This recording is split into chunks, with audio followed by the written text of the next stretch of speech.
बिस्मिल्लाह रहमान रहीम।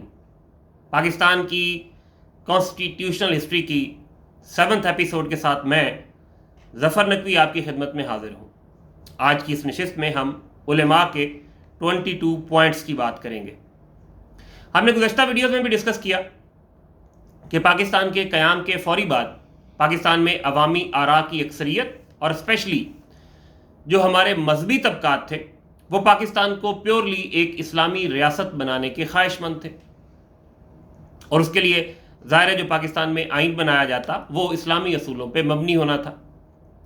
लेकिन जो लोग सेक्युलर कॉन्स्टिट्यूशन की फेवर में थे वो इस पे सबसे बड़ा एतराज़ ये उठाते थे कि इस्लाम मुख्तलिफ फ़िरक़ों में, मुख्तलिफ सेक्ट्स में बटा हुआ है और इन मुख्तलिफ मसालिक के आपस में शदीद तरीन इख्तलाफात हैं, इवन बुनियादी मामलात पे, बेसिक इशूज़ पे।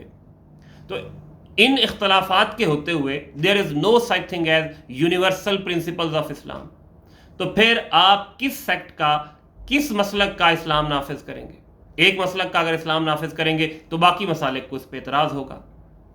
ये एक ऐसी सिचुएशन थी जैसे जब 1977 में, जनवरी 1977 में जुल्फ़िकार अली भुट्टो साहब ने पाकिस्तान में आम इंतखाबात का ऐलान किया तो उनके खिलाफ अपोजिशन पार्टियों का एक अलाइंस बना, 9 अपोजिशन पार्टियों का, जिसको PNA का नाम दिया गया, पाकिस्तान नेशनल अलाइंस। और ये जो PNA की पार्टियां थी ये इस्लामी निज़ाम के निफाज की बात कर रही थी। तो इस PNA के अलाइंस में 3 रिलीजियस पार्टीज भी थी। जमात इस्लामी थी, जमीयत उलमाए इस्लाम थी, मुफ्ती महमूद साहब जिसके सरबराह थे, और जमीयत उलमाए पाकिस्तान थी जिसके सरबराह मौलाना शाह अहमद नूरानी साहब थे।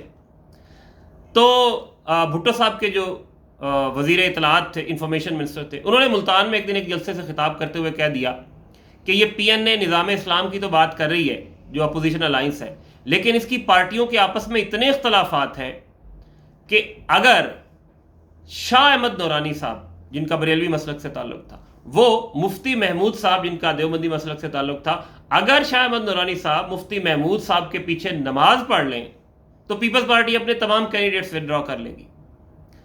तो पाकिस्तान के क़याम के बाद भी जो मसलकी इख्तलाफात हैं उनकी सिचुएशन तकरीबन ऐसी थी, लेकिन उस वक्त उलमाए कराम ने इस एतराज़ का जवाब दिया। 24 जनवरी 1951 को कराची में एक कन्वेंशन हुआ जिसमें तमाम मसालिक के उलमा शामिल हुए।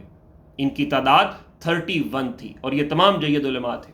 इसमें अहले हदीस से भी उलमा शामिल हुए, बरेलवी मसलक से भी हुए, देवबंदी से भी हुए, शिया से भी हुए। और इसमें जो लीडिंग रोल प्ले किया वो सैयद सलमान नदवी साहब ने किया, जो अभी मैंने गुज़श्ता वीडियो में बताया कि जो तालीमात इस्लामिया बोर्ड बनाया था हमारी बेसिक प्रिंसिपल्स कमेटी ने, ये उसके भी सरबराह थे। तो इन उलमा ने अपने कन्वेंशन में आपस में मशावरत के बाद 22 पॉइंट्स दिए, 22 रिकमेंडेशन दी रियासत पाकिस्तान को कि इनकी बुनियाद पे अगर आप पाकिस्तान का आइन बनाएं तो किसी भी मसलक के जो लोग हैं उनको एतराज़ नहीं होगा। ये जो 22 पॉइंट्स हैं उलमा के, they bear close resemblance to the recommendation of Talimat Islamia board, जिसका हमने पिछली नशिस्त में जिक्र किया। ये मैं जल्दी से स्किम थ्रू कर देता हूँ आपको ये 22 पॉइंट्स। सबसे पहले तो कहा गया कि सॉवरेनिटी जो है वो अल्लाह अलमाइटी के पास होगी, और ये प्रिंसिपल ऑब्जेक्टिव रेजोल्यूशन में भी सेट हो चुका था। फिर ये है कि जो सोर्स ऑफ जो है अपना लॉ वो कुरान और सुन्नत होगा। पाकिस्तान का जो लॉज होंगे वो कुरान और सुन्नत पे मबनी होंगे, और स्टेट जो है वो इस्लाम के यूनिवर्सल प्रिंसिपल्स पे फंक्शन करेगी। उसमें जो प्रोविंशियल इश्यूज़ हैं, ज्योग्राफिकल इश्यूज़ हैं, रेशियल डिवीजन है या लिंग्विस्टिक डिवीजन्स हैं, उनको कंसिडर नहीं किया जाएगा। फिर स्टेट ऑफ पाकिस्तान जो है वो मुस्लिम वर्ल्ड में यूनिटी को और उसके बॉन्ड को स्ट्रेंथन करने के लिए एफर्ट करेगी। फिर ये है कि स्टेट जो है वो तमाम तबकात की, रियासत के तमाम शहरियों की, हु आर इन नीड, जो नीडी हैं, उनको लुक आफ्टर करेगी। उसके बाद ये है कि जो इस्लामी शरिया लोगों को हकूक़ मुहैया करती है वो सबको दिए जाएंगे, फंडामेंटल राइट सबको दिए जाएंगे, और जो مسلمانوں کے سیکٹس ہیں، جو فرقے ہیں، ان کو اپنی اپنی تعلیمات کے مطابق اپنی اپنی جو ریلیجیس ہیں انجنکشنز ہیں ان کو پرفارم کرنے کی اجازت دی جائے گی۔ اس کے بعد یہ ہے کہ غیر مسلموں کو بھی اپنا مذہب پروفیس کرنے کی آزادی ہوگی۔ تو جو ہیں ایون جو نان مسلم اسٹیٹس کے ساتھ ایگریمنٹس ہیں ان کو آنر کیا جائے گا۔ ہیڈ آف دا اسٹیٹ جو ہوگا وہ مسلمان ہوگا اور میل ہوگا، فیمیل جو ہے وہ ہیڈ آف اسٹیٹ نہیں ہوگی۔ اس کے بعد یہ ہے کہ ہیڈ آف اسٹیٹ جو ہے تمام اختیارات اس کے پاس ہوں گے، وہ جیسے تعلیمات اسلامیہ بورڈ کی ریکمنڈیشن میں کہا گیا کہ وہ جو ہے وہ ریپوزیٹری ہوگا تمام پاور کی۔ تو گورنمنٹ جو ہے وہ اس کے انڈر ہوگی، تمام گورنمنٹ انسٹیٹیوشنز اس کے انڈر ہوں گے۔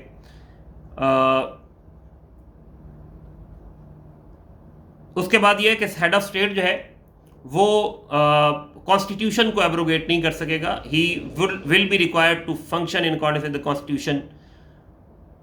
اچھا، اور جو ادارہ ہیڈ آف اسٹیٹ کو الیکٹ کرے گا وہی اسے ریموو کرنے کا بھی مجاز ہوگا، آتھورائزڈ ہوگا۔ اس کے بعد یہ ہے کہ تمام لوگ جو ہیں، تمام اسٹیٹ انسٹیٹیوشنز، وہ they would be answerable to law, they would be held accountable by law, judiciary independent ہوگی۔ اس کے بعد یہ ہے کہ جو نظریات اسلام کے خلاف ہیں یا ملک کے خلاف ہیں ان کو پروپوگیٹ کرنے کی اجازت نہیں ہوگی۔ اسٹیٹ جو ہوگی وہ یونیٹری ہوگی، وحدانی طرز حکومت ہوگا، فیڈرل اسٹیٹ نہیں ہوگی، وفاقی ریاست نہیں ہوگی۔ اور جو انٹرپریٹیشن ہے، جو تشریح ہے آئین کی، وہ بھی قرآن اور سنت کے مطابق ہوگی۔ تو یہ 22 پوائنٹس تھے جو ہمارے علماء نے پیش کیے، جن کا اس کنونشن میں اتفاق ہوا جن پوائنٹس پہ۔ اچھا، اگر آپ ان پوائنٹس کو دیکھیں تو جیسے میں نے شروع میں کہا کہ تعلیمات اسلامیہ بورڈ کی جو ریکمنڈیشنز ہیں اس سے کافی مطابقت رکھتے ہیں، اور اس پہ ایک جنرل ایون جو لوگ ہمارے سیاست میں جو اسلامی کانسٹیٹیوشن کی فیور میں تھے ان کا بھی یہ خیال تھا کہ یہ جو علماء کے 22 پوائنٹس میں جو ریکمنڈیشن دی گئی ہیں وہ پاکستان کو ایک تھیوکریسی بنا دیں گی، اور یہ جو ماڈرن ڈیموکریٹک ویلیوز ہیں ان سے مطابقت نہیں رکھتے۔ اس پہ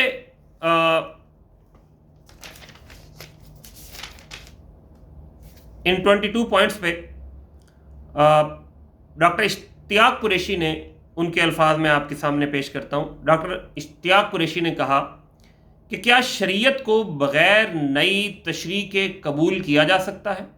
اگر نہیں تو پھر اس کی تشریح کا اختیار علماء کو نہیں دیا جا سکتا، بلکہ یہ اختیار مجلس قانون ساز بہتر طریقے سے استعمال کر سکتی ہے، جہاں عوامی تائید کی ایک سے زیادہ آراء کے اظہار کا موقع ملتا ہے۔ اسد سلیم شیخ ہماری دستوری تاریخ جو ان کی کتاب ہے اس کے پیج نمبر 230 پہ لکھتے ہیں کہ مختلف نظریات کے حامل علماء کے ان خیالات و تجاویز کا جائزہ لیا جائے تو یہ بات عیاں ہوتی ہے کہ اکثر علماء حضرات کے خیالات جامد، غیر ترقی پذیر اور غیر ترقی پسندانہ تھے۔